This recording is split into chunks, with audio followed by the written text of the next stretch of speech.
Good night, good night, good night, good night, everyone. Welcome to today's Saturday. Yeah, welcome to another Saturday of our NBA podcast. As you know, I'm your host, The Voice. We have Mr. Vinny with us, anticipating that game tonight with the Definitely. Golden State Warriors, Oh, looking to go up 2-1. We yeah. have Devin here in the building, and we have this man who just decided to show us up. As I say, Reverend Dixon. you ever come in jacket and tie. Mr. Gary Man, Dixon, how I you have him doing, man? sermon We couldn't ready. bother change. We couldn't bother change. Late, so we just jump in at the house and log man, on. man, like you have your sermon ready, Mr. Dixon. No, man, that's correct. That's correct. Well, how we doing? How we doing, gentlemen? Why not bad, not bad. Good, Giving good. thanks. Give thanks. All right. I don't know if you know. Let me start with the Philadelphia 76ers first because the Miami Heat went up 2-0 and there was a lot of question about the Joel Embiid. Is he going to be back? And he definitely showed his toughness coming back with the mask. No matter what he had happening, this side, and obviously Philadelphia got the 99-79 win. And Vincent, I'm going to start with you because obviously there's still a lot of noise surrounding James Harden and what he's able to do and not able to do. There's a lot of noise around the supporting cast that they can't shoot enough threes. The Danny Greens of the world.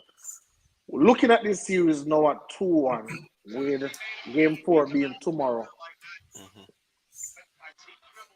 How do you see this series going, and what did you think about the game yesterday? I have Miami winning the series, as I would have said before. When you look at the game, there's a lot of noise and a lot of talk where James Harden is concerned, and even myself have been having the same talk where James Harden is concerned. The thing about James Harden, and I guess I've been, I was looking at it today and again, and I said we keep on probably judging James Harden as a superstar, get the big money as the Houston Rocket James Harden. And I think probably we need to stop. Even myself probably need to stop. Look at James Harden as the Houston Rocket James Harden and accept that what he is now is what he will be. And if you notice, the report comes out that he plans to take up the final year of his contract, which is the $47 million in the final year, instead of opting out and trying to get a bigger contract. Because I believe he knows that he's not going to get a bigger contract. You understand? He will be paid, but not a bigger contract or a big contract or payday again. He doesn't beat defenders like he used to anymore. So he doesn't get past the defenders and get into the middle of the court and under the basket like he used to. That step back three that he had, he's not making that tree again. Even yesterday, he was at 4. Hold on, the Vinny. Hold on, the Vinny. Can you look like crack up? Yeah, crack up, Vinny. Let's return with us. But Gary, an important. Who you had winning the series between Miami and Philly? Oh, the series. All right. I would have picked the Miami Heat. Sorry, I would have picked the Miami Heat. That was even before I knew Joel Embiid was gonna be out, but I knew it would have been a top series. Him being out no, came back the other night. Most persons would have it, most experts would have it, being wrapped up early. I'm looking at James Harden, and he's the man that is supposed to be the next in line. When Joel Embiid went down, and Vinny was making some good points, and we look at Harden, and a lot of persons are expecting the same James Harden that we had in Houston. And I don't think we're going to see that Harden again. And there are a number of factors. And looking at it, you can attribute it to whether the hamstring, you can attribute it to age, him not taking care of his body. And I looked at a graphic the other day, they were showing something. James Harden has played, I think he's about 14 seasons. Same as Allen Iverson, Larry Bird, and I think Isaiah Thomas. So when you look at him being 32 or 33 years of old, right, years of age, and him at this stage of his career not being able to put up the same numbers that he did about 3-4 seasons ago, or even 2 seasons ago when he was at Houston. It is really not, we shouldn't be looking at it as, oh my God, we can't believe this, because, he reached a peak, and we can basically say this is him now going downhill, because typically at 33, he wouldn't be young in basketball years. A lot of players defy that logic in terms of LeBron James and a few others.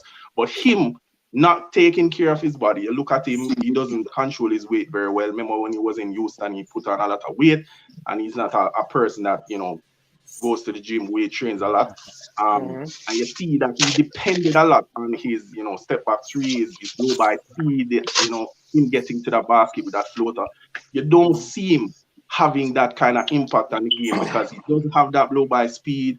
He doesn't have that, he's not getting the same kind of foul calls he used to get about 4 or 5 years ago. So his game, and when the players start to age, very adaptive players, skilled players will tend to adapt, to what is happening and change their game. And Harden is not be able to do that because, one, maybe he doesn't take care of his body as he should.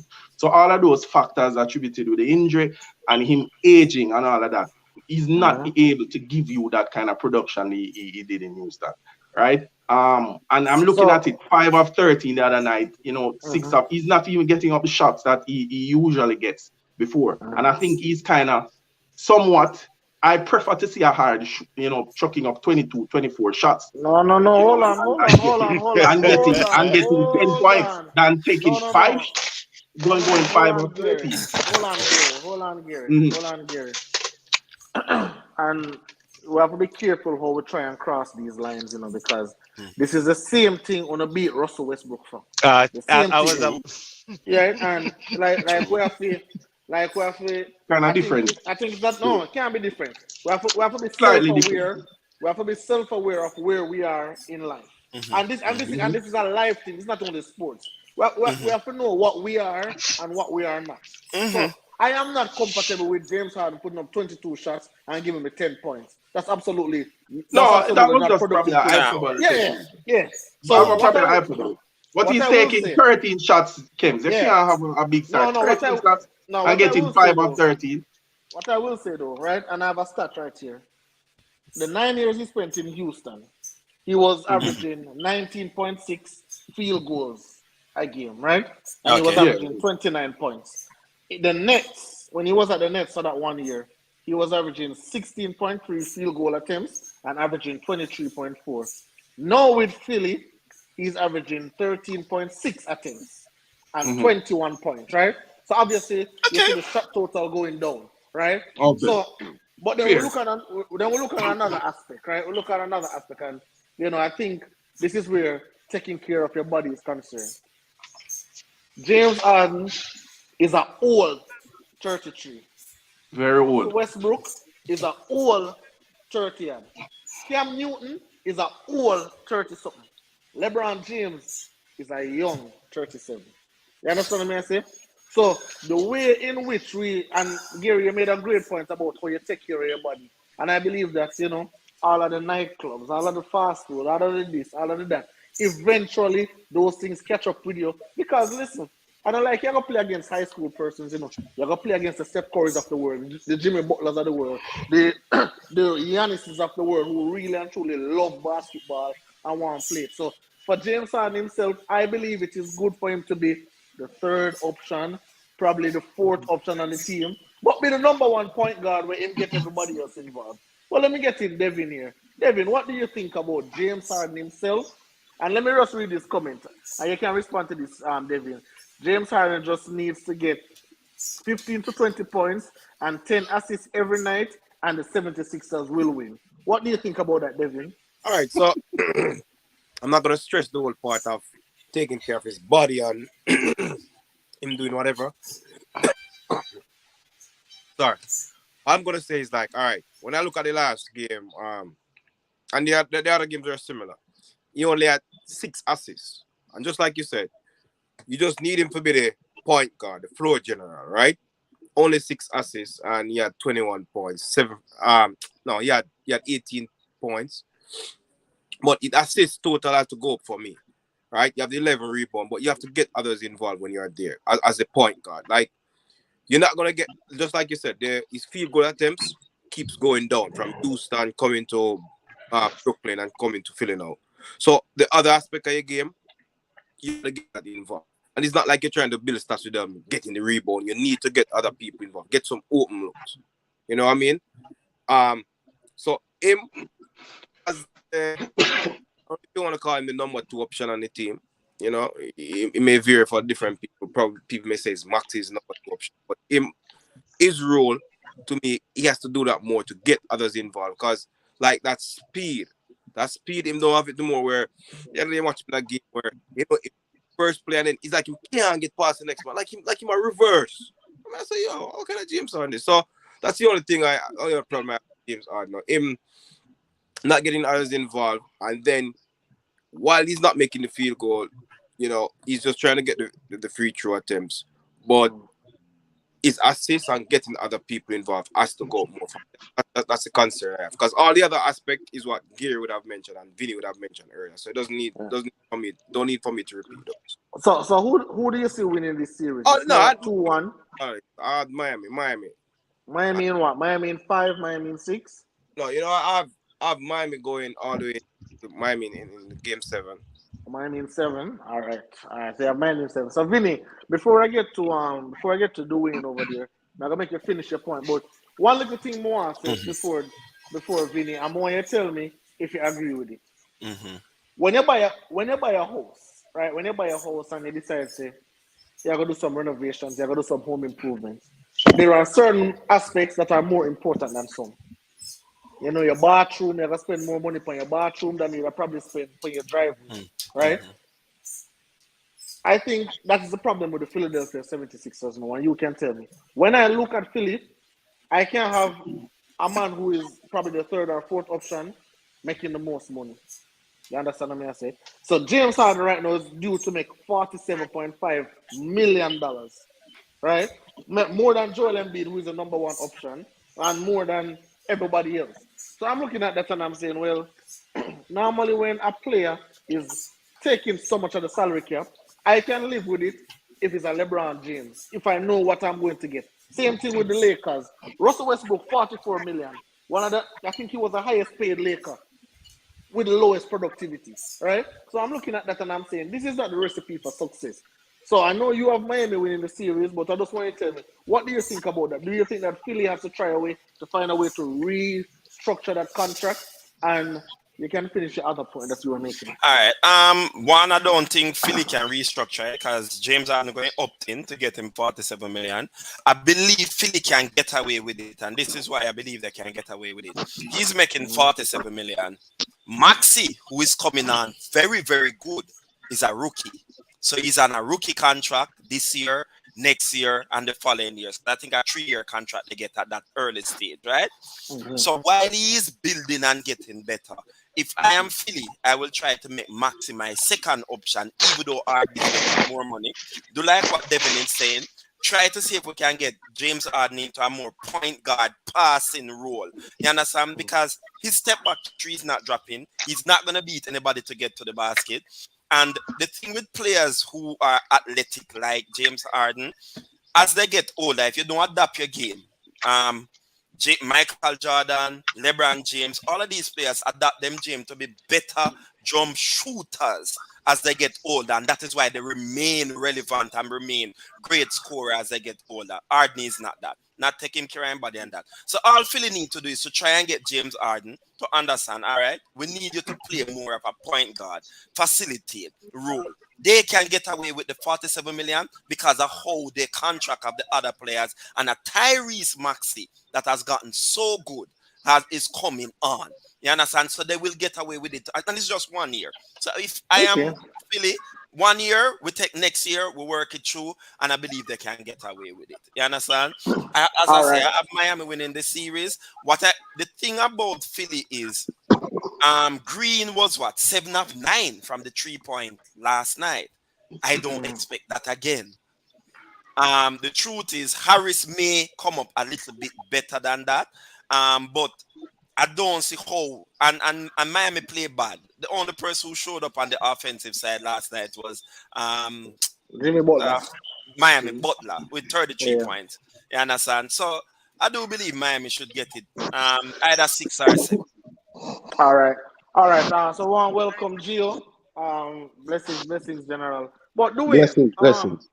so there's a comment here Yeah. from one Dan, and I wanted to so he's saying that Harden will opt in and negotiate for a lesser contract with the Sixers. That's normally something that that happens. But how do you see this series going, Dwayne? Do you see Miami winning, Philly winning, and what do you think the X factor will be for the series? Well, I think Miami win their one game. I mean, Philly win their one game. Philly win their one game. Sorry, Philly win their one game because they were desperate. So that last night game because they were the more desperate team and everything was on the line. And pertaining to knowing the James Harden that I know, he's not gonna want to relinquish his money. His money have to go towards his nightlife. Come on.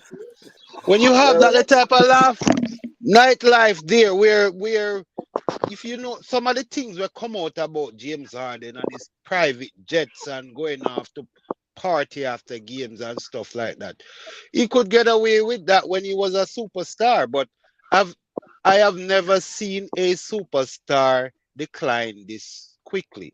And another thing with James Harden. Hey! Remember Russell Westbrook is there. No, Russell Westbrook was just an athletic player. Okay, fair. I didn't see Russell Westbrook as a superstar.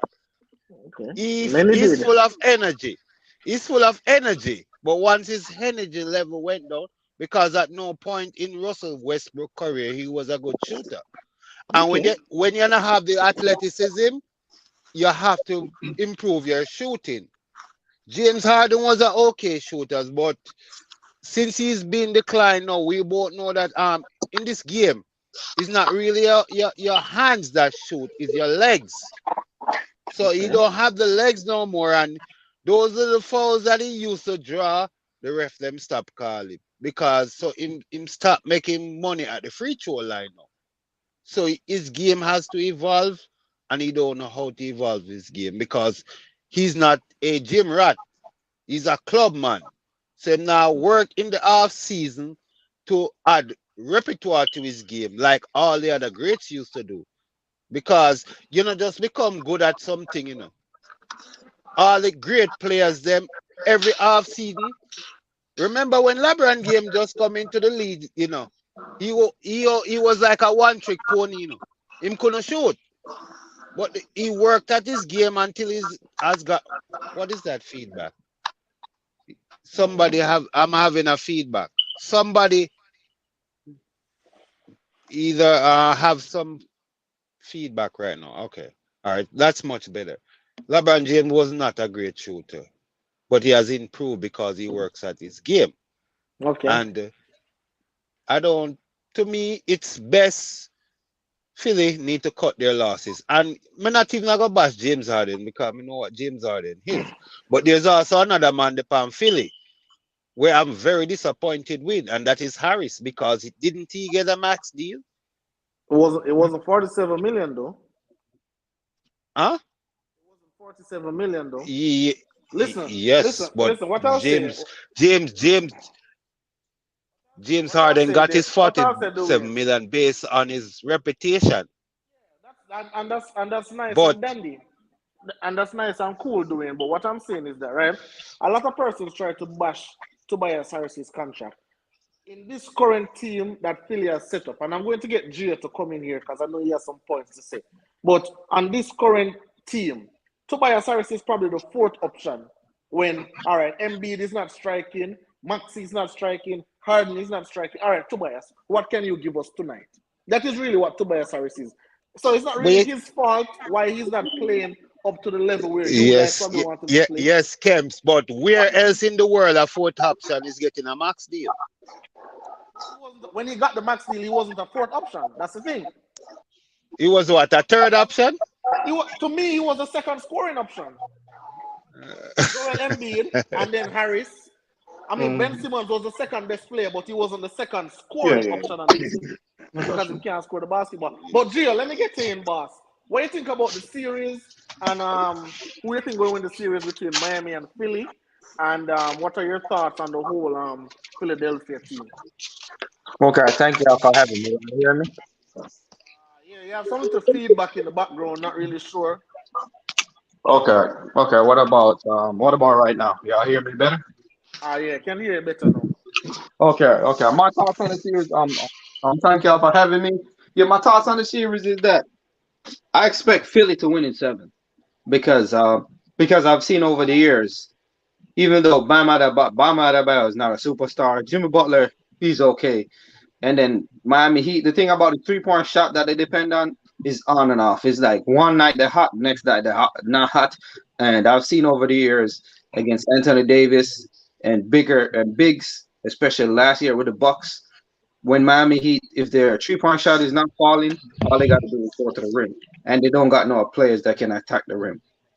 And then Bam Adebayo, like, his 2 for 9 is not no coincidence. Look what he did last year against the Bucks, and look what Jimmy Butler is going to do when there's size against him. Size and length destroys the Miami Heat. And Tyler Hero is not really a good defender. Miami Heat don't really got no good defenders if you look at it. They just got a good scheme. PJ Tucker, he's good, but he's okay. They're just going to leave him alone because if you watch Miami Heat, just think about the Denver Nuggets. Their offense is just like Denver Nuggets, with how they use Bam Adebayo and Jokic. The only difference with Bam Adebayo and Jokic is bigger because that's all they do, dribble handoff for the guards. Because if you watch Miami Heat, all Bam Adebayo do, go on top of the key, do a dribble handoff. If they don't do a dribble handoff, the guard cut. And all they got to do is stop that. Because Bam Adebayo, his mid-range is not that good. And he's too small to go against Joel Embiid. The only time he had good things was against DeAndre Jordan. Because if you remember in game 1, when Tobias Harris was playing the 5, Bam Adebayo was struggling, even though Tobias is not really a center. So and I don't think Philly don't really got nothing to scare against except if Miami Heat hitting open shots. That's about it. Yeah, I actually agree with some of the points you made, Jay, especially the series call.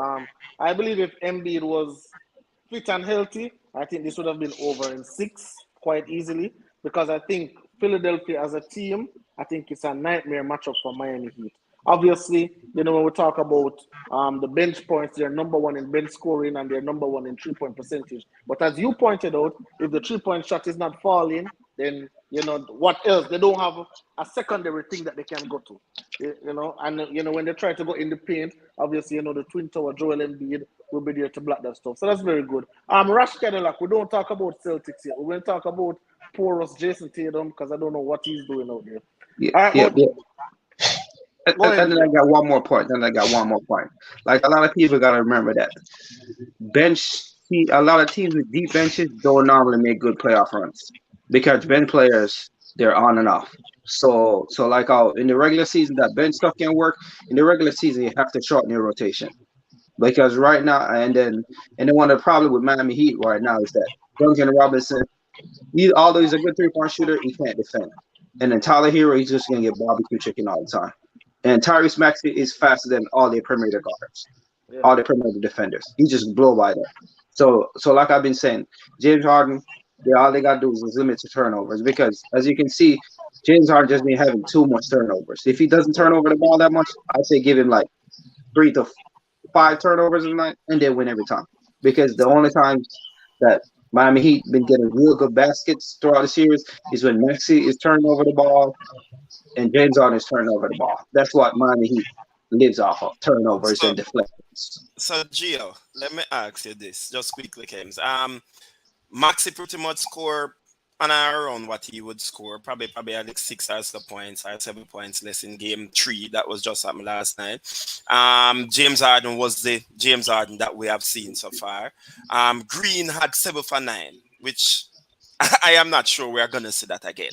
You understand? Based on how Green has played throughout the season.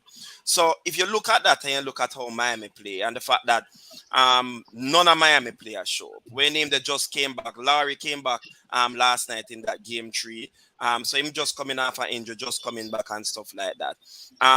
Without a Green, where will Philadelphia also get score? If Miami begins to score, how does Philly score? I hear you with the length. I hear you with all of that. But when you look at the team in terms of how Philly has been playing and the fact that if Green wasn't hitting those shots last night, they would have been in trouble. So how do you expect them to score as well? How do I expect them? The same way the Hawks scored against them, like a decent scored against them. Miami Heat defense is very aggressive. They like to press for no reason, and the reason why Green was able to be shooting those shots is because if you watch Miami Heat, they always pressure guard pressure with 2, and then Bam Adebayo stays in the middle, and then they have 2 other guys not close to the corner. So all Philadelphia got to do is just swing the ball and get corner threes. Because if you watch the previous games, George Niang was just breaking shots. Danny Green was just breaking shots. And Court Mars was just breaking shots. The corner 3 for Miami defense, if you watch, even with the Hawks series, the corner 3 is always open. Yep. They always be pressing because their aim is just to get deflections and run out and transition. So if you just swing the ball, you get open shots. All Danny Green got to do is just hit 40% of his shots. Niang, he's supposed to be a sharpshooter. He ain't showing up in the playoff. Courtman is supposed to be a sharpshooter. He ain't shooting in the playoffs. And also, Tobias Harris, what they could do, they could just go inside, attack Bam. Because if you really look at it, what inside presence does Miami Heat have other than Bam Adebayo? And Bam Adebayo is not that big. Because PJ Tucker, how tall is he? Like 6'5"? He can't guard no person driving. And then look at their fours. Ooh, Deadman, he's a foul machine. Miami Heat does not got any players that's really good above the eye. 6'9", 6'10". What about Udonis Haslem? What about Udonis Haslem? He's cooked. He's 40. He's cooked. He's 40. The only thing though, Gio, you make like it's so easy for all the things you just mentioned. Like all Danny Green has to do is make 40% of the shots. 40% from Danny Green, asking a lot. I would say 35. I would say okay, all right, 35%. Let him hit 3. So if you really think about it, right? What Philly want from Danny Green? 3 threes a night. 3 threes, that's 9 points. George Niang, just give me 2 threes. That's another 6 points. Court Miles, just give me 1 3. That's not a 3 points right there. So all they need is like 10 to 12 or even 15 3-pointers a night. I've seen Danny, you can get that. Games with only three points in those 2 games combined. But we can hope for the best. All right. So let's move. I don't know why we talk about Philly so long because I mean I have them going to the finals, but they're not really doing it right now. I'll talk about this big series though. I think the game probably starts in short order between the Memphis Grizzlies and the Golden State Warriors, right? Obviously, Memphis tied up the series 1-1. Listen, and I'm going to start, Gary. I'm going to start with you because, and I want you to help me because something is bothering me. Where in the 4th quarter, Steph Curry seems to choke over and over, and it is something that is not being highlighted, and it really frustrates me because every other player it gets highlighted. If Chris Paul doesn't show up, it gets highlighted. LeBron James doesn't show up, it gets highlighted. Kevin Durant doesn't show up, it gets highlighted. Ja Morant himself scored, I think he scored 15 straight points in that 4th quarter. And Memphis went on a 13-4 run. Out of those 4 points, Steph Curry scored 2 points. Steph Curry is supposed to be the superstar who's supposed to be the catalyst for Golden State Warriors.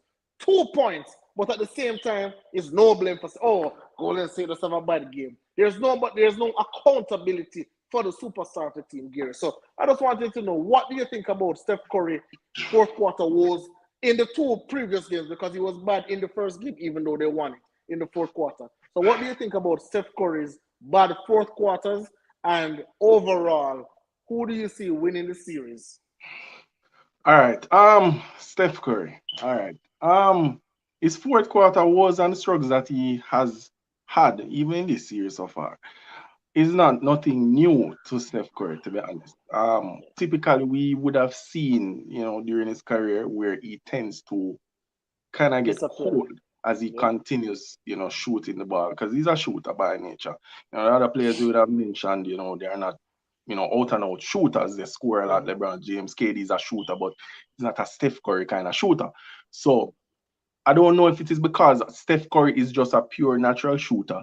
When he's hot, and when the game gets really tight, you can see, he tends to tighten up and his shooting kind of gets off. So I don't know if the media tends to give him a pass in that regard because, he's not viewed as a Kevin Durant or he's not viewed as a LeBron James and this kind of player.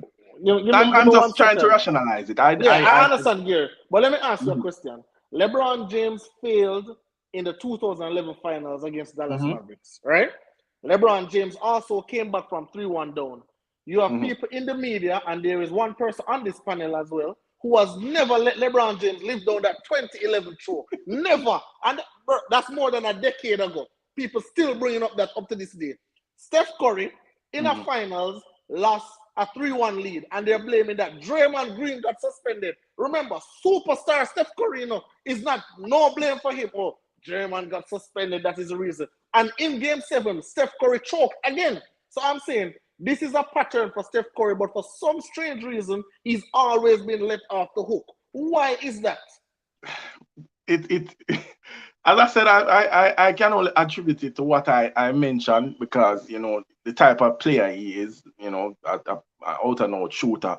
He has point guard skills, but he's more of a more two guard as a pure natural shooter. He does pass the ball, but he's not viewed as a LeBron James and a KD. But I think he, the media has taken it light on him, and I really think maybe because of the type of player he is. But he should bear more brunt of blame when he tends to choke in the fourth quarter. This is not new to him, definitely.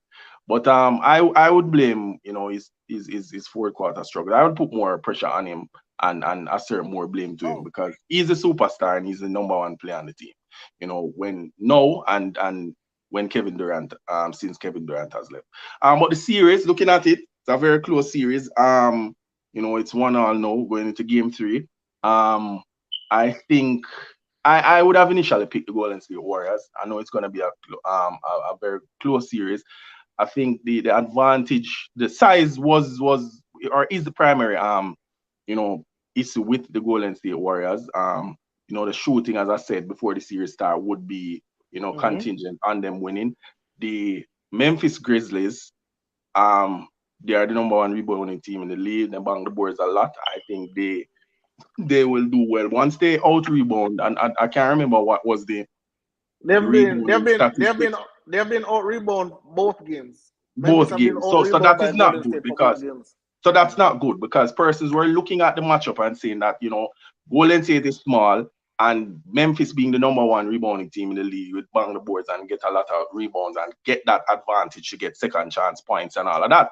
But they have 1 rebounding battle so far in the 2 games, and Marky game 1 was very close. It was basically at one point in the last game also was a very highly contested game as well.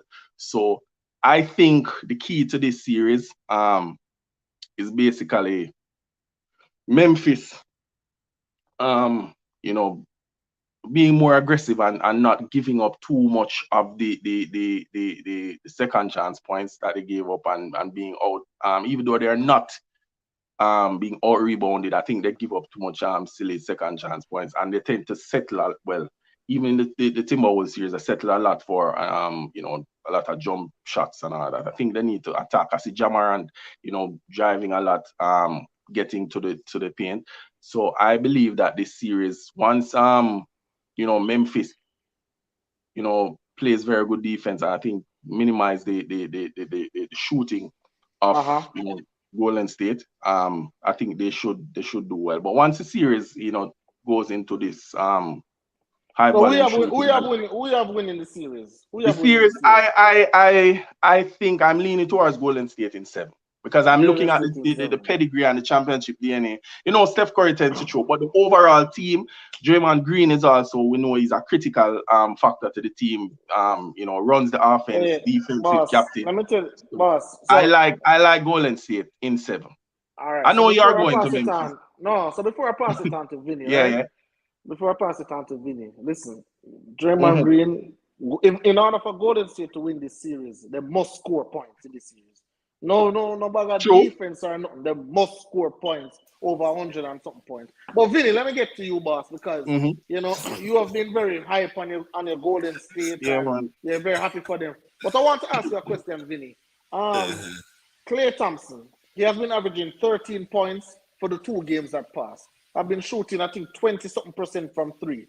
Absolutely horrendous. Jordan Poole now has basically been the offense for Golden State. When Jordan Poole comes on and starts lighting up, that is when Golden State starts coming to the party. I want to ask you a question. Would you, at the end of this season, because Klay is also on a big contract, would you be like, and I know it's very sentimental because he won championships with them, you know, he was drafted by them, all of that. But would you look at it from a business standpoint and say, hey, Jordan Poole is going to want an extension. I think we probably need to trade Klay Thompson and see what we can get from him. That's one. And then tell me about what you think about the series. All right. One, to answer your question, no, not trading Klay Thompson. I would at least need to look at him for another year. We keep on forgetting that Klay Thompson missed 2 full seasons of the NBA. This is his first season back. You understand? Playing time, trying to get, in fact, not even first season, it's 40 games, it's half of the season him come in, right? So, I mean, he's still working himself into game shape and playing in the NBA. You understand? And the truth is, Golden State cannot win without Klay Thompson. Like you have said, Klay Thompson shot 6 of 19 in game 1, 5 of 19 in game 2. Not only Klay Thompson, Wiggins, 6 of 14 in games 1, 6 of 16 in game 2. No. I can't let you get away with this. There is absolutely no way you can be mentioning Andrew Wiggins in your Golden No, we're not. Listen, but hold a minute. Listen. The shots that they get are wide open shots. They get wide open shot. We were watching this game too, and we were just saying, "Oh my God, Wiggins! It's wide open 3 points at that." If you are not going to knock down those shots, but why didn't I hear, "Oh my God, Curry"? Why you not? Why you mention that all now? Curry. Start with All Curry. Right. Let me get back. I will get back to you and Curry in this sense. I believe you are intellectually dishonest when it comes on to Curry. I believe you are intellectually dishonest in this sense. Steph Curry, I would say that Steph Curry has failed in the finals in 2015. It wasn't just Draymond Green that was out. There were some other things that happened that allow LeBron James them to come back and win that series. I don't even want to delve down in that, but we could go in that in depth, and there are other things that happen. Yes, Steph Curry have come up short in some fourth quarter, but I have seen Steph Curry without Kevin Durant beat Portland when time they had Dame and those guys that were going to be and Steph Curry. Hold a minute, no man. That was the Western Conference Finals. I have seen him when Houston Rockets take the Golden State the year before and almost beat them when Kevin Durant was there. Kevin Durant went down. The game was 2-2 when he went down. Steph Curry, go back and look at those CB. Steph Curry starring those 2 games and allow Golden State to win 4-2. So I am saying in the finals, where the Cavs in the finals, only in game 3, 2017, in game 3, 2018, that Steph Curry didn't perform. All right, let me allow you to talk. Vincent, hold on. Again, I don't like when you talk and you talk one-sided. Don't tell me about what Steph Curry did in Houston. Tell me about how Houston missed 26 straight 3-pointers. Let us talk about that. Let us talk about the full context of the situation. But if you talk about the context of the game, then it comes back to the context of the game that I am talking about. No, when I say to you that yes, Steph Curry has shot a little bit poorly in the shot poorly, I shot poorly in the fourth quarter. Steph Curry shot poorly in the fourth quarter. But how would Golden State win with Klay Thompson shoot 6 of 19? You tell me how Golden State is going to win with Klay. With Klay Thompson is the second best player that is supposed to be shooting. And you said it earlier, without Jordan Poole, Golden State wouldn't even be in these games. what I'm 6 saying. of 19 cannot work. But Vincent, you can tell me that 6 of 19 cannot work. But what you said earlier, which comes as a direct contradiction, you said, Klay Thompson has missed 2 full years. He has only played half the season. What are you truly expecting from Klay Thompson right now? Whatever you get from Klay Thompson Abrata right now, you know, whatever it is you get from him Abrata, because he's just coming back, he's just getting his feet. And this is his first playoff in 2 years. You remember I said to you when we were talking about Golden State and I said they would have reached the finals. I said it was based upon 2 things happening. I said Klay Thompson had to come back. And had to come back and play at about 80 to 90%. If you can go back and look, that was what I said.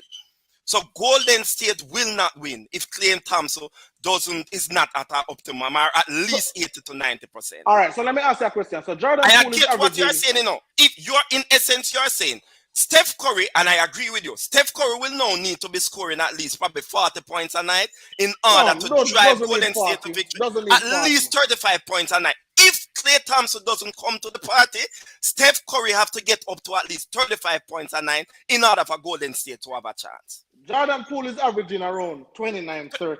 So that's already 31, then 23. All right.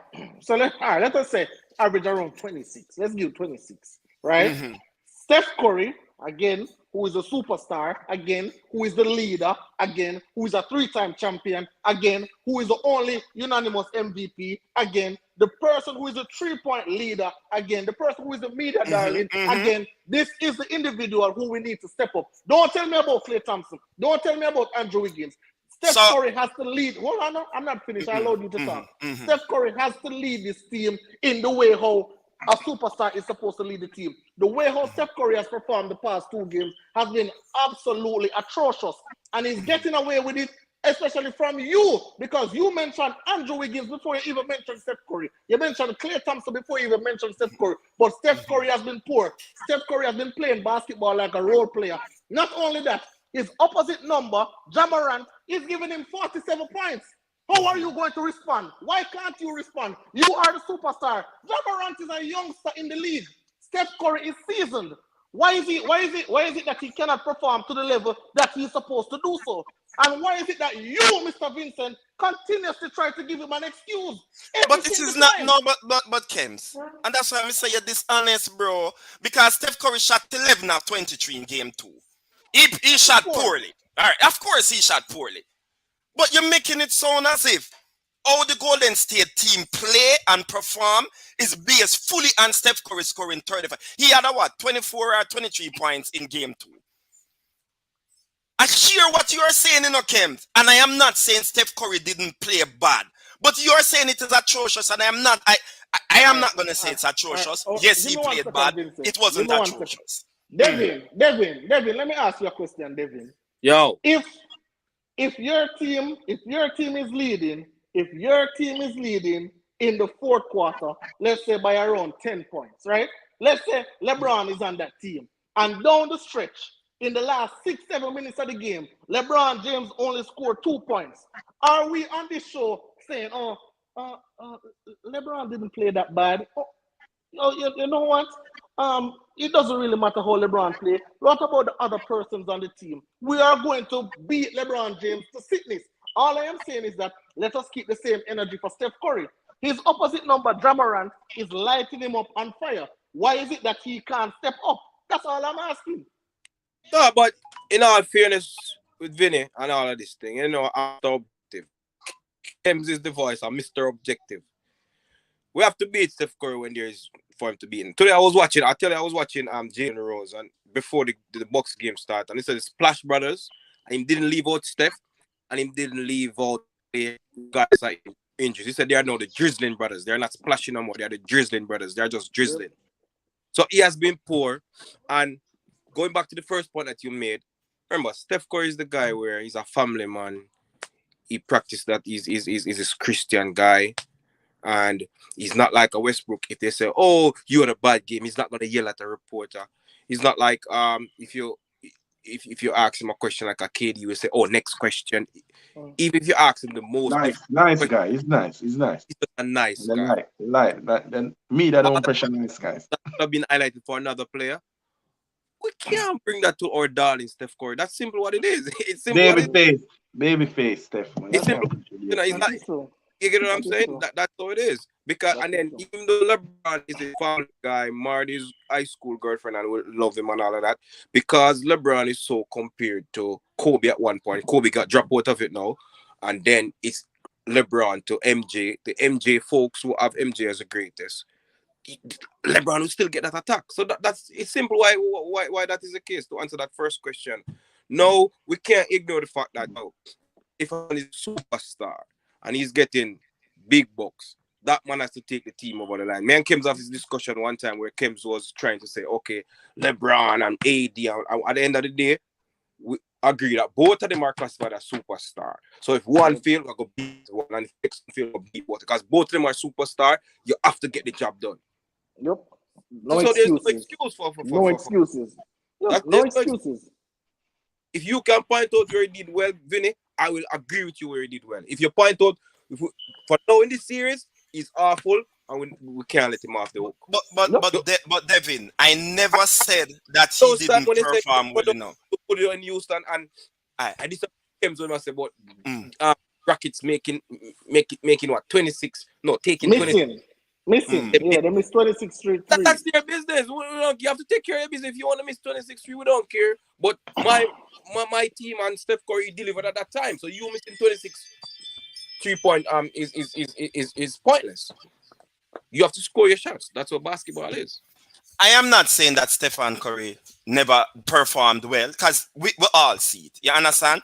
And the thing about Stephen Curry, some of the time, probably why persons, or why the media, why persons, even not an NBA player, sometimes don't knock him as much, is what Gary said before. He's a jump shooter. It's not like a LeBron. He's not going to go down in the basket whenever shot now fall and back to the basket and play and stuff like that. He's not going to do that. You understand? Because him didn't have the body for that. In fact, this year, one of the first year we see Stephen Curry start put on a little weight and a body up some more in terms of bulking up a little bit. You understand? We're not saying that Stephen Curry hasn't underperformed, but if you look at the Golden State team and how they play over the years, they play that way because Stephen Curry will make those shots and opens up the court for other players to slash and drive and to make things happen. You understand? And that is how the team play. We're not by the jump shooter argument, though. Nah, but anyway, we have to in the interest of time. In the interest of time, Gio, give me your thoughts on the Memphis Golden State series, please, boss. Oh, the Memphis and Golden State is a clash of stars. The Memphis like to score inside, and the Golden State Warriors they like to shoot jump shots and things. The thing that's going to determine the series is just I agree with most of y'all is the rebounding, because Memphis get a lot of putback points, and then a lot of times when the Golden State Warriors, when they go to their so-called dead lineup with Draymond Green, Klay Thompson, Steph Curry, Jordan Poole, and Andrew Wiggins, the defenders they're always going to attack Steph Curry and Jordan Poole because they're not really good defenders, and Klay Thompson have lost a step. Yeah. So the only thing that the Grizzlies got to do is make shots, because throughout the season, when they make over 35% of their 3-point shots, they're almost unbeatable. But the shots don't fall for them all the time because they're good at rebounding and they're good at putbacks. That's all they got to do. And you got to remember, Golden State Warriors tend to play sloppy. They always been, they always will be. Because they like to pass the ball a lot, they're going to get a lot of turnovers. So they tend to play sloppy a lot. All right. Dwayne. Come on, boss. Dwayne, be the voice of reason. Tell me who you have winning this series, Dwayne. And who do you think will be the X factor of this series? Well, I expect I'm gonna go with the upset. I'm gonna go with the Memphis Grizzlies in 7. Because Ja, I told you earlier in the season, Kems, don't play with Ja. All right. And he has proven me right. Okay. And Kems, what improve you right with? Me I go back. Me not go stay long on the argument, You see the argument that we are talking about LeBron and Steph Curry. Remember, Steph Curry is not being compared to my two fellow co-hosts with Jordan Knight's goats. So they're gonna. No, that has nothing to do with it. That that has nothing to do yeah, with it. you might think so. You might think so, but that's how they look at it. That's how they look at it. It kind of playing to it. That's how they look at it. It kind of playing to it. Yeah, it does. Steph Curry is not seen as the greatest player of all time, whereas LeBron James is in that category. So that's why he will get. That's why it is true. But he's in the category of the greatest point guard, and he's not. I'll give you the next example. Kem, why do you think KD now get beat? True. All right, sorry. Me just say you in some. Go on. So they're always gonna give the man a pass, but them not give them not in the least little thing that they can hitch and cling on to LeBron James. They're gonna beat him for it. So the higher your expectation is, and you come up short, you're gonna get more criticism. So I understand them. I don't say I agree. Well, Steph Curry get a lot of pass because this is not the first time you see when him really take over a game, him come up small. So me understand he's a jump shooter, and jump shooters are streaky because not all and every day your shot go fall. So the great players now, even when them having poor shooting games, they find other ways to score. If his shot is not falling, him ineffective. And he's also a liability on the defensive end. So he can't impact the game that way neither.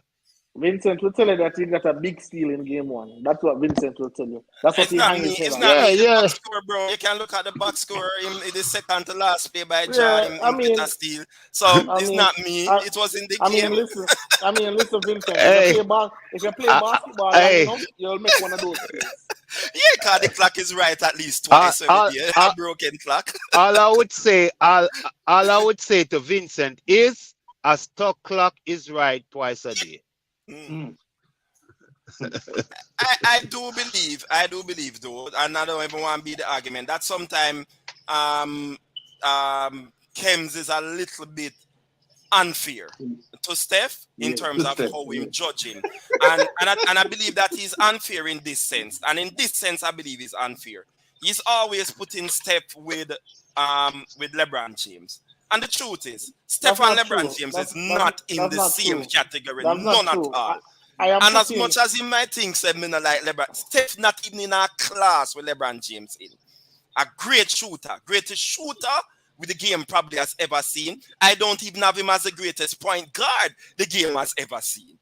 You understand? And that is how I rate Steph. The greatest shooter we probably have ever seen. To me, I would never say Steph is the greatest point guard that we have ever seen. So I don't rate him like that. All right, Vincent, what I'm saying is that I'm not talking about a Steph versus LeBron. My thing is always about superstars. I said the same thing about Jokic. Understand me say Jokic is the MVP. As the MVP, last 3 minutes of the game, you're up. You have to find a way to win that game. You find a way to win it. That has always been my point where superstars are concerned. So let me know if Steph is a superstar or not, and then I'll judge him in a different category with the Eric Gordons and those persons of the world. But then, Kim, in that category. Judge Steph game with those closers. You understand? If you look at those closers at the last 3 minutes of the game, and you have to get to the basket. You have to get. Is Steph a get to the basket guy every single time down the court? No, but all right, Vincent. I don't know if you really watch game 2 and even game 1. Even game 1 before, Steph had a wide open three with him and around 3 of them with only him and Casper alone. Casper, I know who is Casper, the friendly ghost. That's the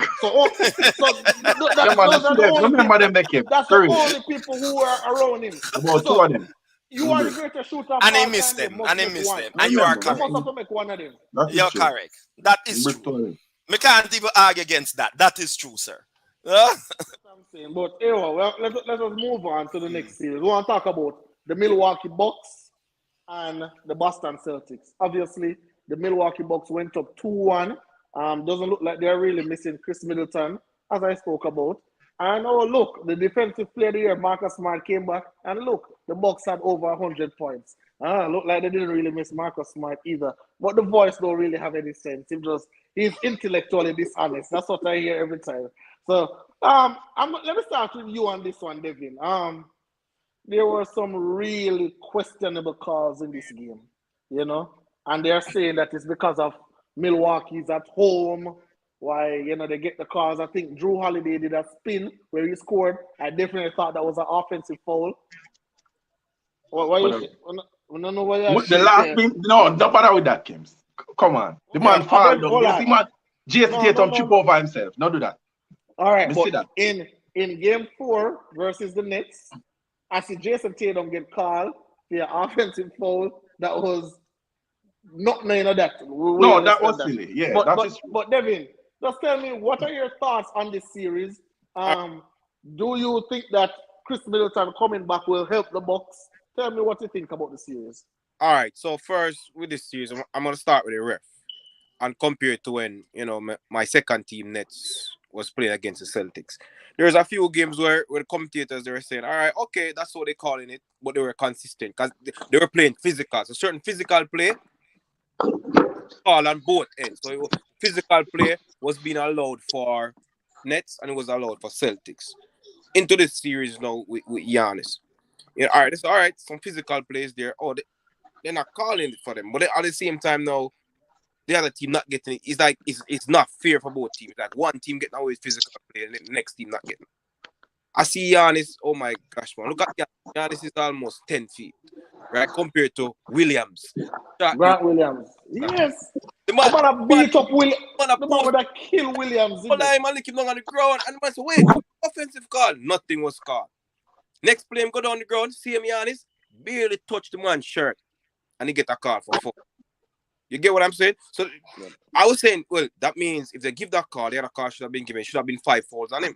Probably wouldn't have changed the outcome of the game, but it's just the consistency with the call. But here's itself, Kems, I know you're on this militant thing, and they're not missing militant, but I think more it's of a Celtics, like Celtics big 2 now, right? Right? They have to at least give a good performance. So I think it's more of them performing as opposed to team Bucks playing better without Middleton. I don't think it's Bucks playing better without Middleton because by right, Celtics should have won this game, right? When you look at it, game 1. Well, you think Celtics should have really won? Look at this. Game 1. Brown, 12 points, 4 of 13. Tatum, 21 points. There's no game where you can have both of them at least giving you a good game. Game 2, Brown, 30 points, and then Tatum, 29 points. You don't want me to tell you the result of that game, what happened, who won the game. Y'all know. Okay. All right, game 3, Brown, 27 points, 8 of 16. Look at Tatum. Not even 15 or 16. No. 10 points, 4 of 19. 0 from 8 or 7. Persons who have the stats can look at it from the 3-point line. So to me, this is like, it's not even like in the case where we're saying with Kyrie and I think some people on here were saying, I don't know who was it. I think it was Cream, like Kyrie and KD have to be great. Tatum and Brown don't have to be great with this Boston team, I was saying it. They don't have to be great. Both of them don't have to be like there's only one game where both of them give you 20 points and they win. Right? It was over 25 points in that board game. You can't have Tatum. People are saying, oh, so and you have 10 points. But Brown up 27 points. Like other players maybe, but you can't go around. Those two have to be at least good. I'm not even gonna say great like Irvin. I'm not Irvin. Like Vinny was saying about Irvin and KD. They have to be at least good. Right? So that's how I look at it. And Giannis is just like for this. Well, Giannis. Who you see winning the series? Well, I had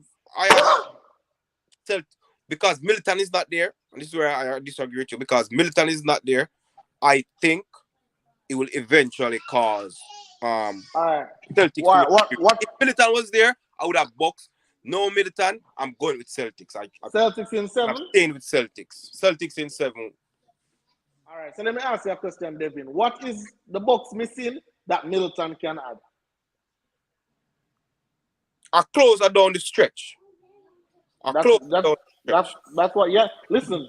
Remember, and what we have to take into consideration, Devin. What Giannis is shooting is high percentage shots. What Middleton will be shooting is low percentage shots. If you, I don't care shaking the head all in one. Listen. No. Let us be honest. Giannis is shooting 6 feet away from the basket. 6 feet away from the basket. Yeah. Middleton is shooting 3-pointers or contested jump shots. Which one of those two things you would rather have? Middleton get a good mid-range and he'll drive and he get a lot of foul. And even though Giannis free throw improve, Middleton is a high percent free throw. High percent free throw going on. Devin, you are really telling me that Middleton is going to give you a high percentage jump shots? I'm not saying all right.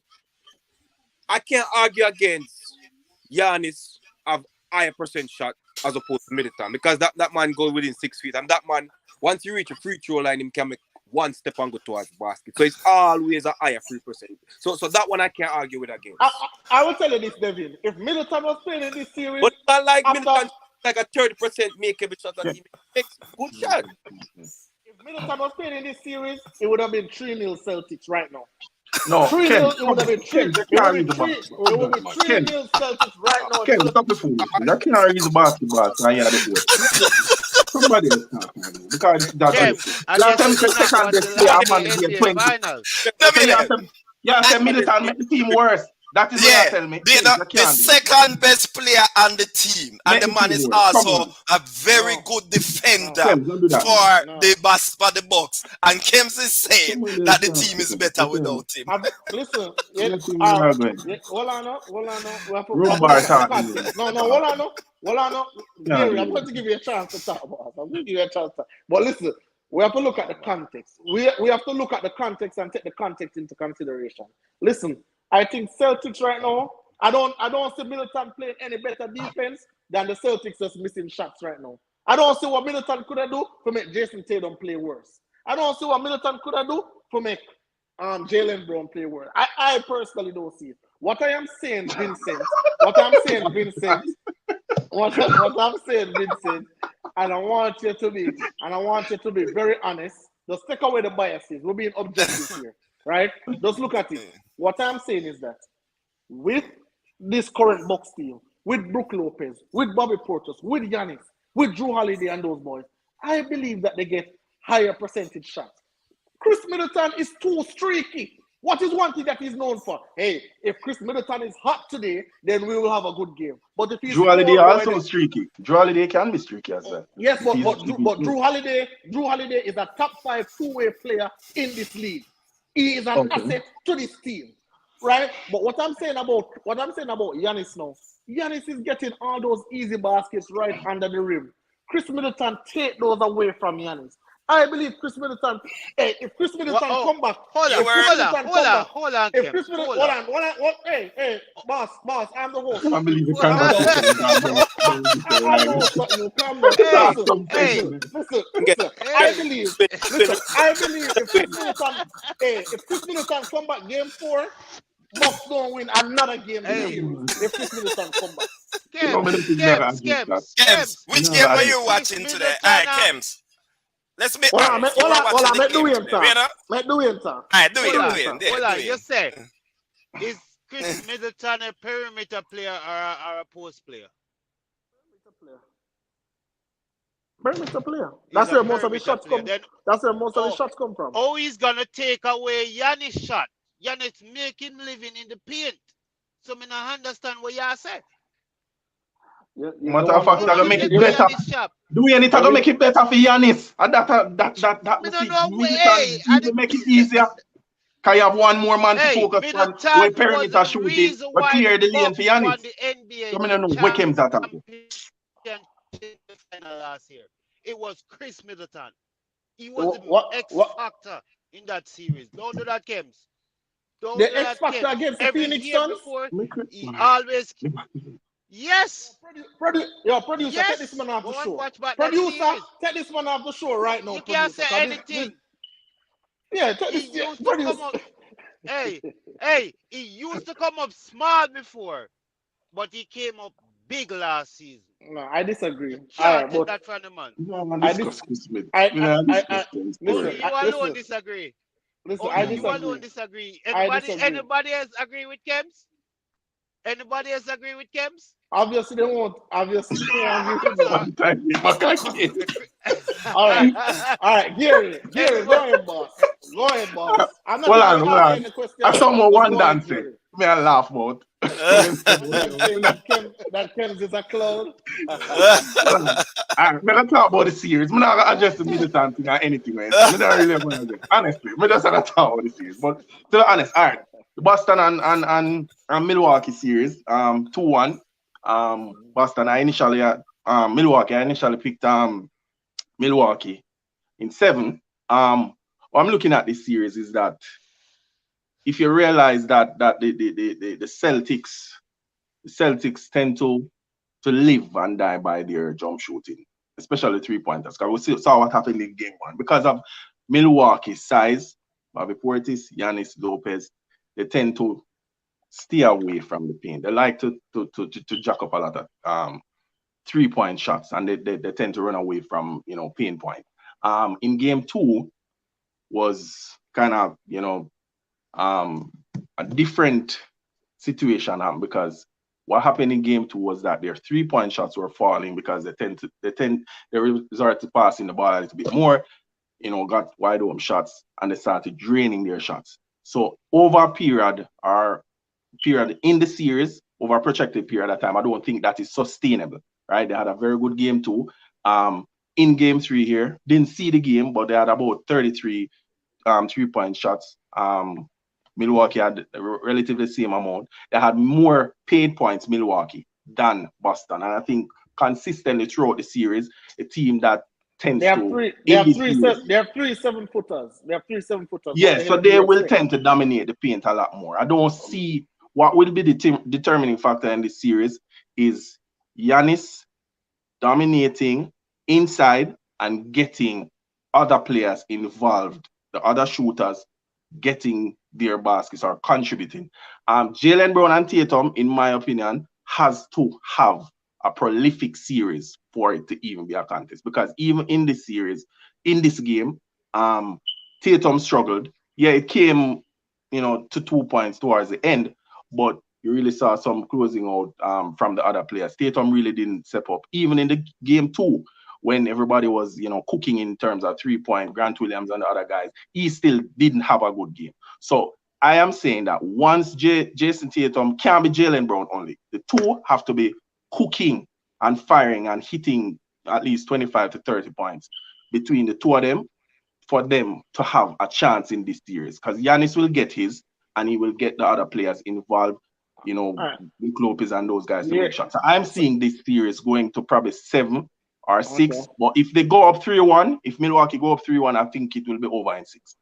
All right. So, Gary, next time, since you're laughing at one calling me a clown, next time, before you say all of that, just say what Devin said. Because that's basically what you just repeat. Same thing what Devin said. What Devin said? No, me never, me never really hear much of what Devin said. Apologies. I'm messing with you. Hey, producer, don't put up that anymore. Hey, Gio, how do you see this series, boss? Oh, that series, I think if Milwaukee could hit at least 12 to 15 threes a night, Boston don't stand no chance. Because honestly, like if you really look at Milwaukee, right? Yep. Against the Celtics, it's like the reason why they lost game 2 was because they just play sloppy and they just can't make any shots. So if Milwaukee just get points from somewhere else, and that's one of the reasons why they're missing Chris Middleton, because you know that Giannis every night on this series is going to give you at least 30 points, 12 rebounds, and around 7 to 8 assists depending on the shooters. You need points from Joe Holiday and Bobby Portis. The only problem with Bobby Portis and Joe Holiday, they're not consistent. Milwaukee just need constant offense to win the series. And then all this thing about Celtics defense, Celtics that. No, Giannis is just going to eat their space. And then there's a couple things I don't like about the NBA, right? Like Like I just hate when the Boston Celtics player, when somebody's driving the lane, they just try to jump in front of them. Like I think that Giannis is gonna physically worn them down, just like he worn down the Suns. Like every night, he's just gonna come run through you, and what's end up happening? You already see it started. Grant Williams don't want to challenge him too much. What's the call again? Don't want to challenge him too much. Offord, I'm like to use his off elbow to elbow Giannis when he's shooting all the time. So I think that Giannis is just going to ward them down on the inside. So Giannis is another media darling for you, basically what you're saying, because I don't hear you mention Gio every single time. Remember, Grant Williams had 5 fouls, and out of those 5 fouls, I think he only really committed 1. Giannis kept on elbowing him, pushing him down, fighting him, all of that kind of stuff. And you can tell me that it's worn down physically. And Gio, you have a guy on this panel, right? He talks about how LeBron James like bullying people in the paint. But I've never heard him say anything about Giannis don't have any basketball moves, no skill, and just bullying down people. Do you think Giannis is a skilled big, or do you think he just uses his power? Hey, I just think he's just using the gifts that God's given him. And then if you really look at the way they play defense against Giannis, like just go watch the film. They be elbowing, they be doing all type of stuff. And See, the just man like how Devin can't catch said, you. no, I'm saying, hold on, just like Devin said, like I want them to ref this series good because one play they call a no foul call on a hard charge, and the next play is a soft call and they call foul on that one. So they just need to ref the series consistently. You know what I mean? Like if you're gonna call something a foul, just call it a foul. Don't call one thing a foul and the next thing you don't call no foul. You know what I mean? All right. Yes, sir. Totally understood. So so let me give you guys some stats before tonight's game, right? That was before tonight's game. So Giannis, right? So Giannis in the paint versus the Celtics is 18.5 attempts and shooting 43% in the paint. So that seems like good. That seems like great defense to me.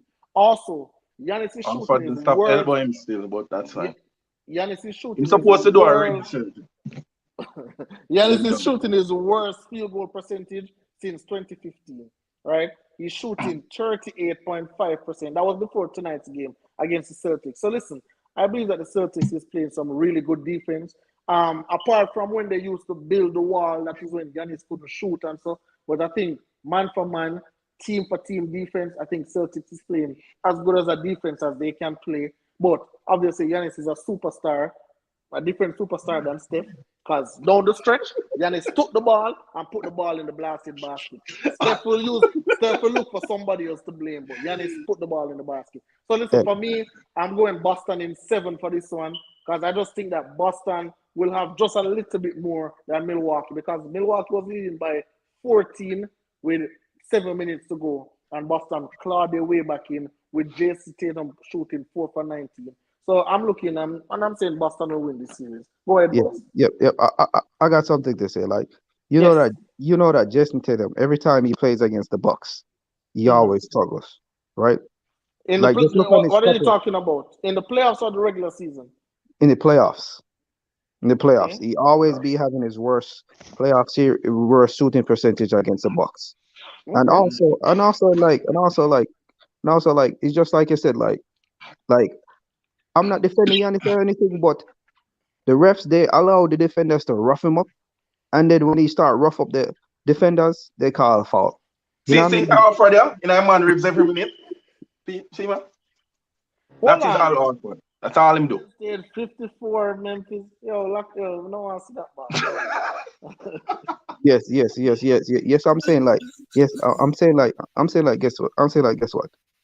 guess what? When Giannis is just using his body to body somebody down, you see the defenders pushing, and as soon as Giannis push, they start flopping. Remember, that's how Marcus Smart got injured now, because they start flopping and everything like that. So brilliant basketball mind. What's up? You talk basketball unbiased. Brilliant basketball mind. Love your analysis. You talk facts. Because like someone. No, it's like if you just really watch the games and stuff like that, like the one thing I don't like about NBA basketball is just that the referee can decide the outcome of a series. It's not It's not like football where a referee can just give, like, you know what I mean, like a yellow card here and there. But it's like referee is like 1 minute that fall.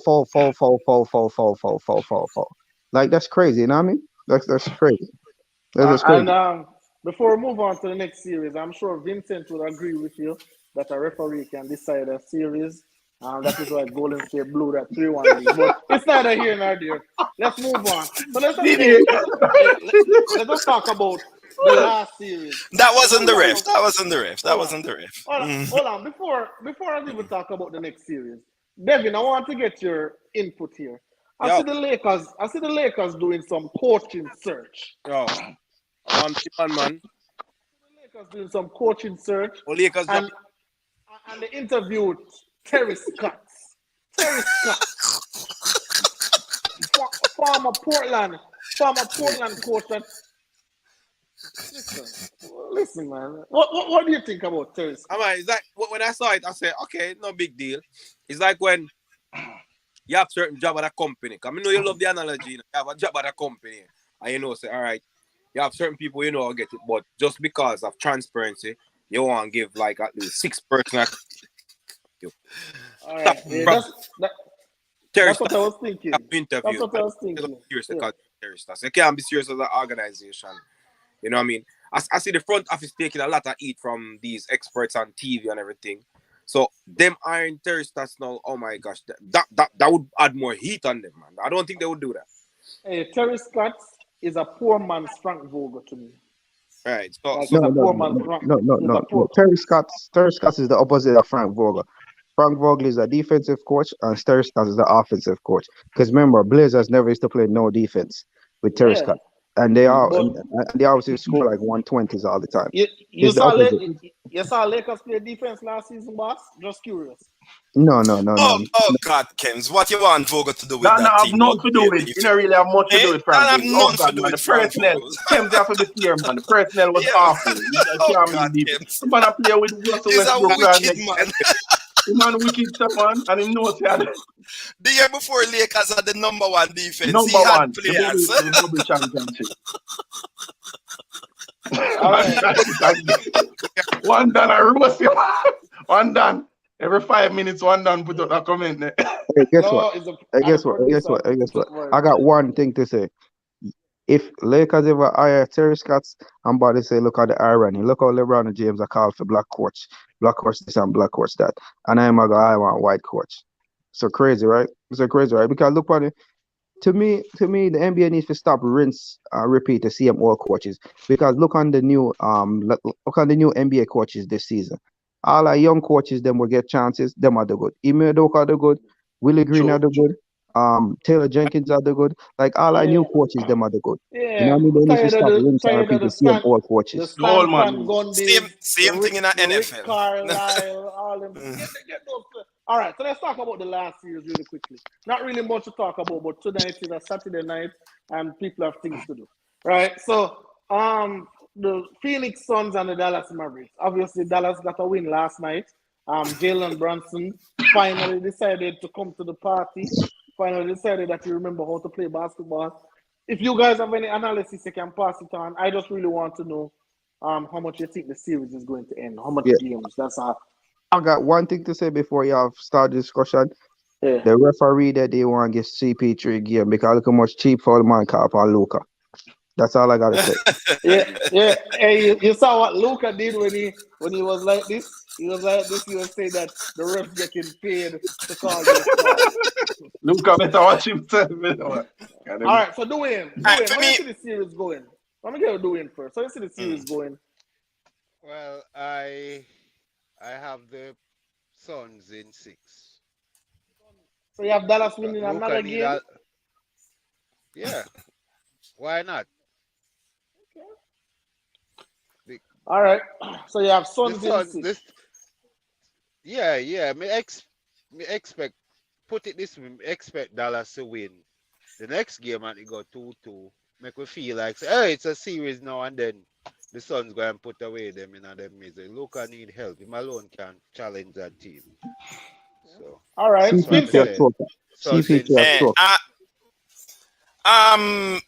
I have Suns in 5. I'd be surprised if Dallas win the next game. I honestly believe when I look at both teams, just look at them play. I believe Suns is about anywhere between 6 to 10 points better than Dallas for the mere fact that I believe that Dallas does not play defense and cannot stop the Suns. And for me, defense is what win championship. Dallas, yeah, they win by playing defense last night, and they play some defense last night. But when you look at the first 2 games, oh my God, in game 2, Suns must a 2 shot in the 4th quarter. They make everything else. 65%. With that kind of listen, if Dallas doesn't play defense, I'm not even looking at their offense none at all. I'm not looking at what Luka doing on offense any at all. If Dallas doesn't play defense, they're not winning another game. And that is just simple it. I agree. That's how I agree. Dallas actually play good defense. I really think the Suns are a far superior team. I think it's a mismatch because Dallas, as Vinny said, they don't really play much defense. Suns are a very tough team, great to play defense. I expect Luka, just because he's a superstar, maybe to pull out one more game. But I wouldn't be surprised if it's over in 5. But I would give it I would give Phoenix Suns in 6 because I don't think Luka has much support because he doesn't have much support. Jalen Brunson came to the party last night, but dealing with Brunson, Powell, these guys are not very good supporting cast. So it's just all about Luka. He scored 40-something points that night and they lost. You know, if he's getting 7 and 6 points from Dinwiddie and 10 points from Brunson, he can't do anything for them. So I'm gonna say 4-2, but I wouldn't be surprised if it ends in 5. Remember, CP3 a choker. No, but this series, trust me, he has been cooking in the 4th quarter. Trust me. Nevin. Thames a point, God, you make Jay call in choker. And no, hold on. Historically, CP3 is a choker. I got you. Well, that's not play. I don't have to say it specifically. In these 2 games in the Sun series, Dallas hasn't been playing great defense. But when I said Dallas not play defense, like that's a characteristic of this Dallas Mavericks team. They're one of the better defensive team coming down in the regular season. No, we never talk about over. No, man, we are talking about real players. First 2 games, never really talk about regular. Defense hasn't been there. But like somebody come out here and say Dallas not play defense, you know, make it sound like Dallas has been one of the better defensive team in the NBA, boss. All right, thanks for the clarification. I really did talk about. Yeah. So I've Dallas winning one more game of the whole in Dallas. I don't know if it's going to be this game or the other game. More than likely, I think it's this game because they always say in the NBA, and you'll see the role players, even though the others for Dallas besides Luka are not as good as we want them to be, they play better at home. Better at home. So even that Jalen Brunson who exploded in the first series against I hear Gio talking about choker CP3. Choker of a team like Utah, man. Against the chokers Utah, and he explode. You see the 2 games on the road in Arizona, he didn't play that good. When he come home, Dallas, they play good because you have the crowd and everything. So they're gonna get the second game, and I think Sun's gonna get serious now, and then just step on the gas and win them the other 2 games. Series gonna finish 4-2. But I don't think this. All right. So now back to you, Mr. Gio, because this is how we're going to end the show. Back to you.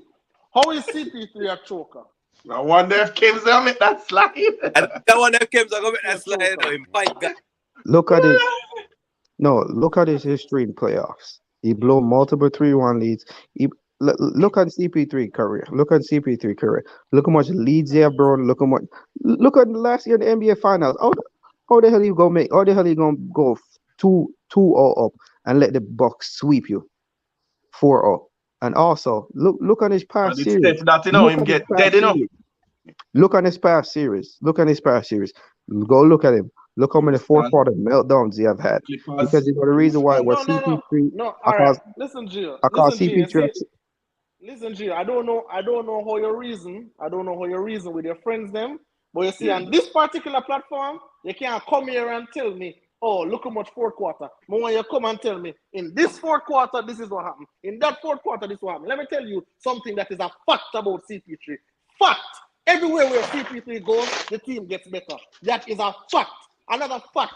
Everywhere CP3 goes, that team is in the playoff challenging. Where would the Los Angeles Clippers be without CP3? Please let me know that. Absolutely nowhere. They had Blake Griffin. Why was Blake Griffin good? Because of CP3. Why was DeAndre Jordan even mentioned in an All-Star game? Because of CP3. Now CP3 has moved on. What is Blake Griffin doing? A scrub on the Nets bench. What is DeAndre Jordan doing? Absolutely nothing. Now let us move on to Houston. What is constantly being said about the Houston Rockets? If CP3 was healthy, they would have made it to the finals. Why them never say, oh, CP3 is going to choke it away? Why didn't CP3 choke it away? If CP3 was healthy, they would have made it to the final. Let me give you another thing. CP3 traded away to Oklahoma City with a bunch of kids. Oh, this team is not good. Oh, CP3 is just going to waste his career. What did CP3 do? Drive that team into the playoffs when they were, you know what Oklahoma City Thunder percentage was to make the playoffs? 3%. That is what choking CP3 does. Okay, let us even move on from that. Now CP3 goes on to the Phoenix Suns. He went to the Phoenix Suns, a team that was, DeAndre Ayton was good, Booker was scoring points, but they couldn't make the playoffs. What did CP3 do as soon as he stepped into the building? Number 2 seed in the West, number 1 seed in the West, 63 wins. When you're talking about CP3, when you're talking about basketball players, please come with your facts. Don't tell me both things can be true in a boss. Both things can be true. Both things can be true. Yes, hold true. on. Let us talk about CP3 because I am here for it. Hold Absolutely, on, we can talk about it all night. I got you. Go ahead. I got you. Let me see how good. Let me see how, like, I know you talk basketball. Who do you rate higher, CP3 or Isaiah Thomas?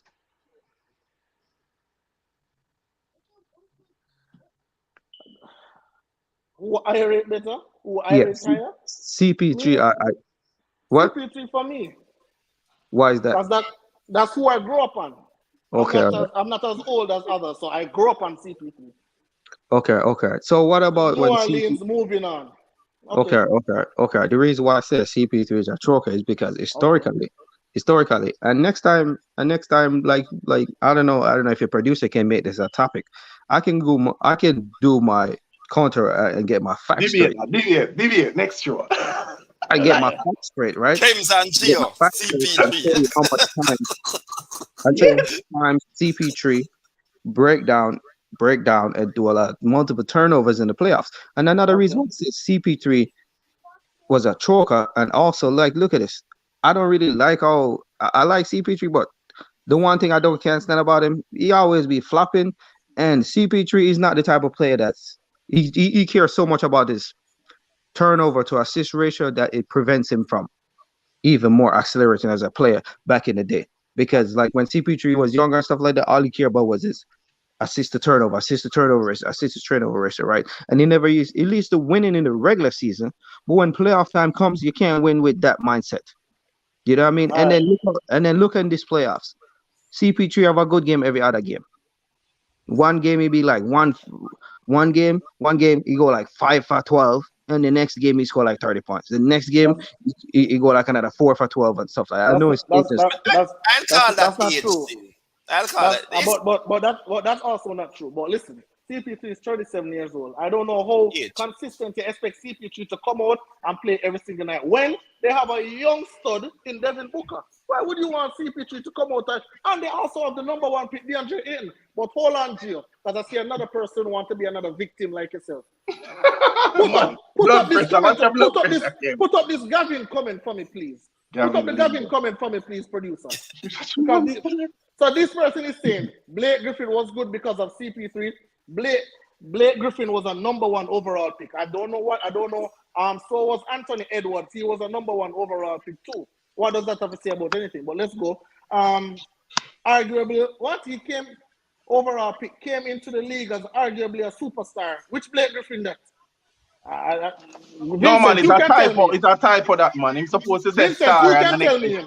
You can tell me, Vincent, because probably I am being biased. Or Devin, or one owner. When you can tell me, Blake Griffin came into the NBA as a superstar. No man, he did come into the NBA like probably not as high as Zion, but because of his jumping ability in college, he was doing. That's why I'm getting. There were many pundits who were saying no, he's not that. That is how him get picked number one enough because persons me were get it. projecting that he was going to be that great because of how he was jumping when he was Let me playing get in some college. hype. But But I not didn't like get Zion. hype. But Not like like Zion. Zion. No, Not when I like said Zion. Zion, all right, I mentioned Zion to say that him get the hype. But he wasn't the player that Zion was, but the hype pushed him into. They are like good. You know, yeah, him can jump and dunk and Yeah, the jump, I let me tell you believe it was something. overhyped. I believe it was overhyped. It was definitely As I overhyped. didn't rate him.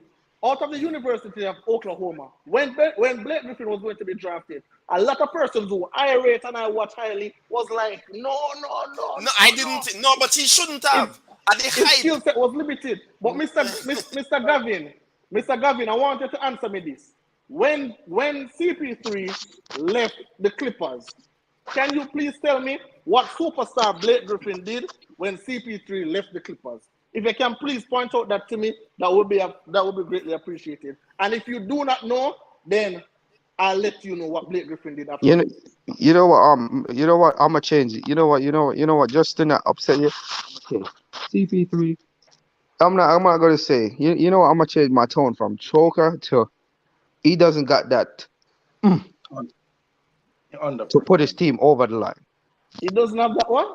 That extra. That extra The extra Listen, Yes. listen. Is that better? Kems. You never had it in the past. You never had it in the past. In fairness to CP3, he has had some really bad mishap. I will say that. You understand? Yes, there are one or two series like that. So this Sun series where them lose, that was a bad one. You understand? I don't Which think that one? was Against entirely, the Bucks? Yeah, I don't think that was entirely him. I think the coach decided to do foolishness and have Aiton alone covering Giannis, and I believe that series lost by the coach. But CP3 has had some bad luck in terms of injury, whether himself getting injured or players and him team getting injured. I will say that much. So we have not gotten a chance to see him fully play out with his team. You understand? I believe that Houston Rockets team would have knocked off Golden State in 2017. I honestly believe that. Absolutely. I honestly believe that. Listen. We can go on and on about CP3. Like players who I love dearly, we can go on and on and on about those. Watch your blood. Okay. But device. I got one thing. But all right. But I've got to ask you a real question. Does it? Right. It doesn't annoy you that CP3 always be flopping, always be kicking people, always be doing them dirty play. Yeah. It doesn't annoy you. It annoys me the same way how LeBron flops and cries to the referee and always want to control the narrative. I can have a favorite player, but their traits annoy me. So yeah, CP3 traits do annoy me. He's very sneaky. Even when he had, I think he spat on Rondo. I think that's what he did the time. And Rondo had reacted or something like that. That annoyed me as well. So there are little traits, there are little personality traits that annoy me. But solely as a basketball player, I'm taking CP3 every day, twice on Sundays, just like LeBron for me. And I think that's why the Suns are not really liked in the NBA because like recently, Devin Booker and Jay Crowder has been picking up CP3's sneaky little elbows, little kicking the groin, little little flopping and stuff like that. No, Crowder has been that way from before. I don't know about Booker, but Crowder has been. Okay, so what about Booker now? Because Booker be jumping to people. Booker be I could agree with you with Booker, but Booker, Crowder. That's true. All right, gentlemen. So we really passed our limits. Gio, Dwayne, Vinny, Gary, Nevin. Thank you for showing up and tuning in. Of course, thank you to each and every person. Thank you to the producer. We have our Males podcast tomorrow. Tomorrow is Mother's Day, and please take down that producer. Kim is not a clown. Hey, but tomorrow is Mother's Day, so ensure no make no mothers or no wife or anybody who's a mother. Just treat them well, and we'll see you guys tomorrow for our Males podcast. All right, peace, everybody. Good night. Peace.